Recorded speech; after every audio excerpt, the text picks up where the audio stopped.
Notre première suggestion consiste à vous munir d'une tapette et de partir à la chasse aux mouches. Vous n'avez qu'à demander différentes multiplications et l'enfant doit y répondre le plus rapidement possible en tapant la mouche correspondante.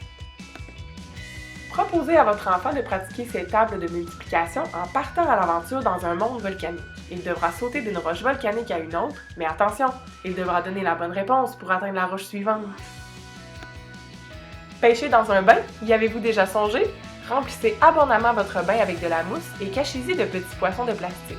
Lorsque l'enfant en attrape un, il doit répondre à une multiplication de votre choix pour pouvoir l'ajouter à son panier. S'il se trompe, il remet le poisson à l'eau. S'il trouve un poisson de couleur rouge, il doit remettre tout le contenu de son panier à l'eau et recommencer sa pêche. Tadam! Connaissez-vous les hexagominaux? Dans ce jeu d'association, l'enfant doit disposer ses hexagones de façon à joindre la réponse à sa multiplication et vice-versa. Foumat est un jeu sous forme de grille exposant l'enfant directement aux tables de multiplication.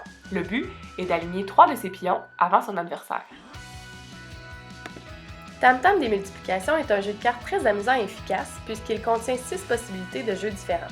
Par exemple, un de ces jeux consiste à associer des cartes de sa pile à celles disposées en rangée. Le premier à terminer sa pile de cartes l'emporte. Un autre jeu consiste à jumeler une carte de multiplication à une carte réponse le plus rapidement possible. Finalement, nous vous proposons le jeu classique mais amusant de la bataille avec un simple jeu de cartes géant, le jeu Jenga avec lequel vous pouvez coller des multiplications sur les blocs, ainsi que du coloriage multiplicatif à numéros.